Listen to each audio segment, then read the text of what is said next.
मैं ये नहीं कहता कि मोदी जी का चुनाव गलत या सही है, लेकिन मैं ये जरूर कहना चाहूँगा कि जो सवाल संवैधानिक पद पर बैठे विपक्ष के नेता राहुल गांधी जी ने उठाए हैं, उन सवालों की तथ्यता की जांच होनी चाहिए।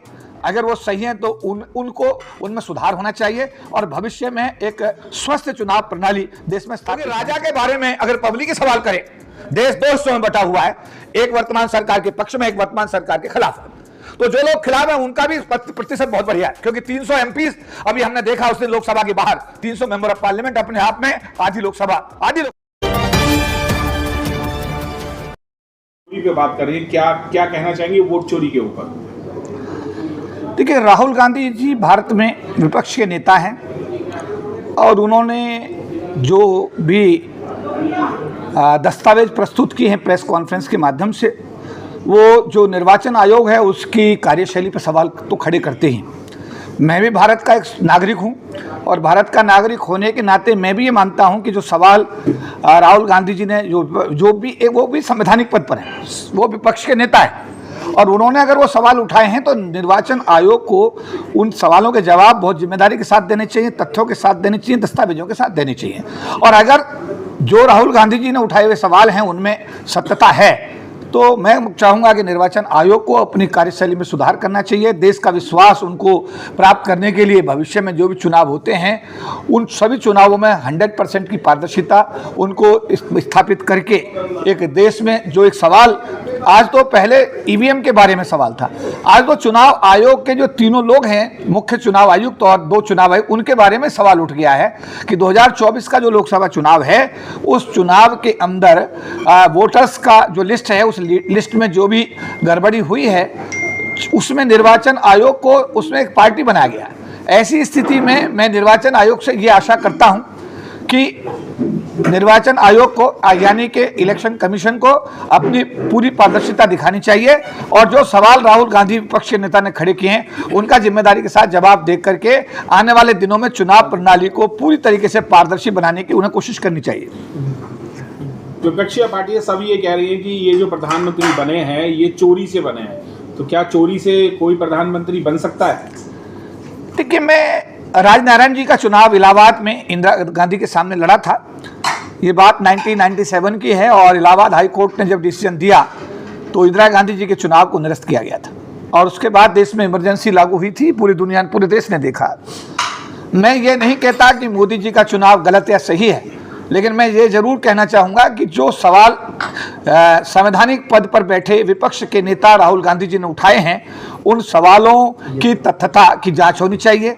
अगर वो सही हैं तो उनको उनमें सुधार होना चाहिए और भविष्य में एक स्वस्थ चुनाव प्रणाली देश में स्थापित होनी चाहिए, जिससे कि ऐसे सवालों को हम देश के अंदर कोई जगह ना मिल सके।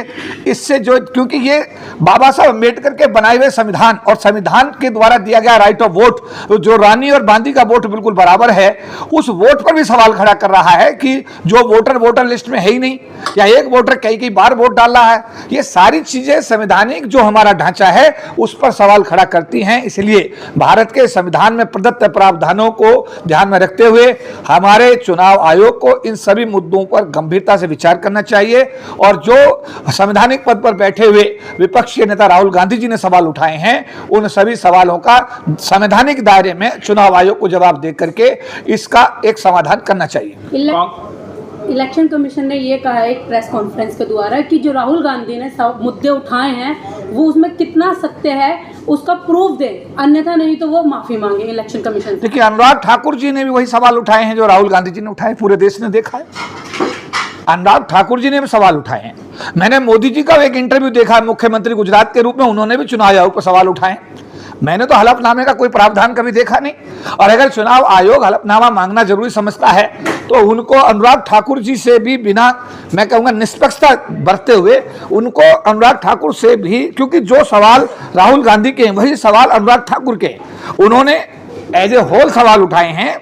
एक लोकसभा जो कर्नाटका की है उसके सवाल उठाए हैं, लेकिन अनुराग ठाकुर जी ने तो सोनिया गांधी का, राहुल गांधी का, इतने बार भी लोकसभा के इलेक्शन में सबके बारे में सवाल उठाए हैं। तो ऐसा है कि अगर ये दोनों चीजें सही हैं तो उनमें सुधार होना चाहिए, और अगर लोकसभा चुनाव में गड़बड़ी हुई है तो निश्चित रूप से बाबा साहब के बनाए हुए संविधान के तहत उस चुनाव को निरस्त करना चाहिए और नया चुनाव होना चाहिए। अगर त्रुटि है, अगर त्रुटि नहीं है तो उसका जवाब चुनाव आयोग को पूरे देश को देना चाहिए। इलेक्शन कमीशन जो है वो किसी का नहीं होता, वो भारत का होता है। पर भारत का अगर इलेक्शन कमीशन देखा जाए तो किसी ना किसी के खेलों में हाथों में खेल रहा है। वो सरकारें आती रहती हैं और जाती रहती हैं। मैंने अपने 40 साल के कैरियर में बहुत कुछ देखा है। जब सरकारें बदलती हैं ना तो जो लोग संविधान की धज्जियां उड़ाते हैं उन्हें भारत की जेलों में भी रोटी खाने का मैंने देखा है। बड़े बड़े नेता, कल्पनाथ राय कांग्रेस के बहुत बड़े नेता थे, मिनिस्टर थे, बहुत से लोगों को मैंने जेल में जाते हुए देखा है। मैं ये कहूंगा जो संवैधानिक पदों पर बैठे हुए हैं उन पदों की वो शपथ लेते हैं, शपथ लेकर के पद ग्रहण करते हैं, उस संविधान की शपथ लेकर के पद पर बैठते हैं, उन्हें संविधान के दायरे में आचरण करना चाहिए। डिक्टेटरशिप बिल्कुल नहीं होनी चाहिए। ये प्रजातांत्रिक देश है।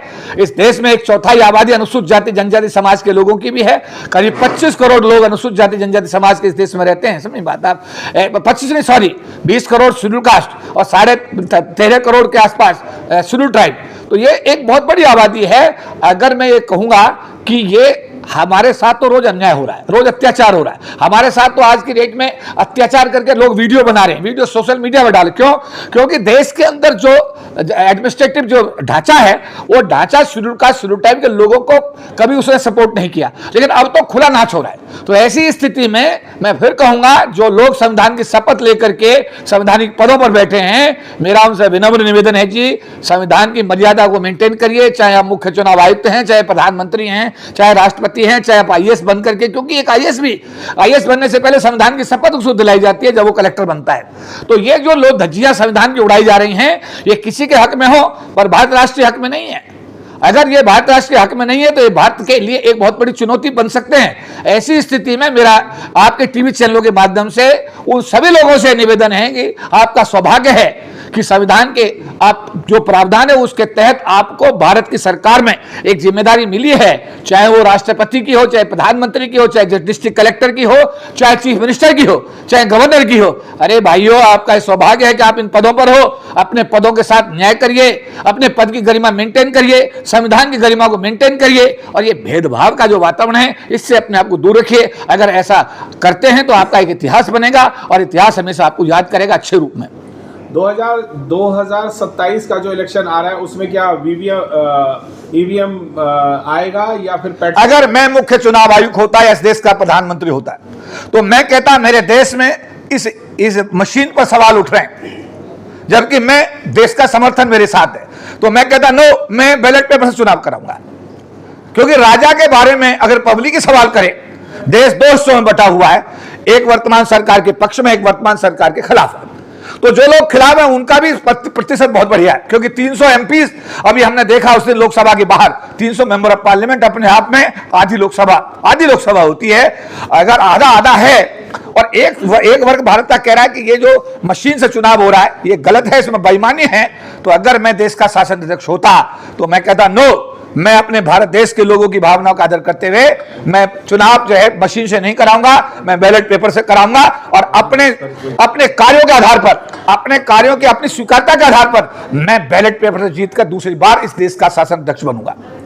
सर, सुप्रीम कोर्ट इसमें हस्तक्षेप क्यों नहीं कर रहा है या फिर राष्ट्रपति क्यों नहीं कर रहे हैं? देखिए, देश में चर्चाएं हैं, पूरे देश में चर्चाएं हैं, संवैधानिक संस्थाएं उनके बारे में सवाल है। जो आपकी सीबीआई है, ईडी है, इनकम टैक्स है, जो संसाधन है यानी पुलिस एजेंसीज है, उनके बारे में भी सवाल है।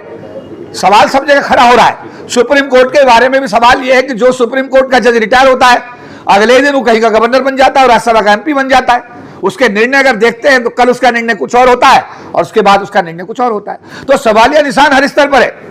इसलिए ये मैं कहना चाहता हूं कि भारत एक गणराज्य है, भारत एक डेमोक्रेटिक कंट्री है, इसका एक संविधान है, और अगर भारत का सब लोग भविष्य एक उज्जवल देखना चाहते हैं तो आप सब लोगों को जो संवैधानिक पदों पर बैठे हैं, आप अपने पदों की गरिमा को समझें, उस हिसाब से आचरण करें, संविधान का आदर करें और एक मिसाल कायम करें, जिससे आपके जाने के बाद आपका जब इतिहास बने तो लोग आपको याद करें। सर, पूरा विपक्ष एक साथ आ गया है और नारे लग रहे हैं कि वोट चोर गद्दी छोड़, लेकिन इसी बीच बसपा सुप्रीमो मायावती की तरफ से अभी तक इस पर कोई बयान नहीं आया। देखिए, ये सवाल अगर मायावती से हो ज़्यादा अच्छा है, क्योंकि ना मैं बहुजन समाज पार्टी का कोई कार्यकर्ता हूं ना पदाधिकारी हूं, तो मैं ये सवाल जो आप मुझसे पूछ रहे हैं, ये सवाल मायावती जी से किया जाए या उस पार्टी के किसी मैं कहूँगा कारिंदे से यानी पदाधिकारी से किया जाए तो ज़्यादा अच्छा है। इसका जवाब मैं कैसे दे सकता हूँ? आप बहुजन राजनीति का नेतृत्व करने वाली सबसे बड़ा चेहरा देखे जाते हैं, तो किसी दलित से ही इस पर सवाल किया जा सकता है? नहीं, मैं ये कह रहा हूँ कि मैं केपी चौधरी एक सामाजिक कार्यकर्ता होने के नाते आपके सवालों का बहुत जिम्मेदारी के साथ जवाब देने की हर संभव कोशिश कर रहा हूँ। काश ये सवाल अगर आप बहन जी से पूछें, बहन जी हमारी आदरणीय हैं, हमारे समाज की आइकॉन है, बहुत बड़ी नेता हैं, उनके नेतृत्व में देश के अंदर अनुसूचित जाति जनजाति समाज के लोगों को मान सम्मान से जीने का अवसर मिला है, उन्होंने महापुरुषों का सम्मान बढ़ाया है, समाज का सम्मान बढ़ाया है, तो निश्चित रूप से वो हमारे समाज के आइकॉन है। इस सवाल का जवाब अगर बहन जी से पूछा जाए तो ज़्यादा उचित होगा। आप लोकदल में राष्ट्रीय सचिव हैं, आप की पार्टी क्या कर रही है इस बारे में?